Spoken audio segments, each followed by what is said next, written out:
నందమూరి బాలకృష్ణ ఇంటికి వెళ్లి బర్త్డేతో సందడి చేశారట జూనియర్ ఎన్టీఆర్. బాలయ్య బాబు బర్త్డే కావడం, అందున తెలుగుదేశం పార్టీ భారీ విజయం సాధించి, అలాగే బాలకృష్ణ గారు కూడా హిందూపురం ఎమ్మెల్యేగా గెలవడంతో ఇంట్లో భారీ పార్టీని నిర్వహించారు బాలయ్య. ఆ పార్టీకి మన జూనియర్ ఎన్టీఆర్ కూడా వెళ్లారు. సో జూనియర్ ఎన్టీఆర్ తన బాబాయ్ బాలయ్య ఇంటికి వెళ్లి బర్త్డే ఫంక్షన్లో ఎంతో సందడి చేశారు. మొత్తం బర్త్డేలో అయితే ఆయనగానే మెయిన్ హైలైట్గా నిలిచారు.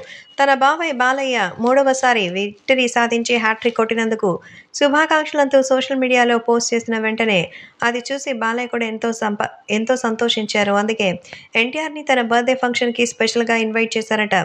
మొత్తానికి ఇండస్ట్రీలో ఆయన గెలుపు ఎంతో అద్భుతంగా అయితే జరుగుతోంది. అటు సినిమాల్లోనూ ఆయన హిట్ల మీద హిట్లు కొడుతూ వెళ్తూ హిట్ ట్రాక్తో దూసుకెళ్తుండగా, రాజకీయంగా కూడా హ్యాట్రిక్ సాధించి హిందూపురం నియోజకవర్గ తన అడ్డాగా అయితే మార్చుకున్నారు. మొత్తానికి ఆయన చేసినటువంటి సినిమాల విషయాల్లో అయితే మరి ఒక యాక్టర్ గాను, డైరెక్టర్ గాను, ప్రొడ్యూసర్ గాను ఆయన చేయనటువంటి సెలెక్షన్ అయితే లేదు. సో 25 ఏళ్ల వయసులో బాలయ్యని చూసి ఇప్పటి బాలయ్యని చూస్తే అసలు ఎక్కడ తోడుండదు. ఎక్కడ తేడా ఉండదు. అదే జోషు, అదే స్పీడ్. ఆ మాటకొస్తే ఇప్పుడు కొంచెం ఎక్కువే.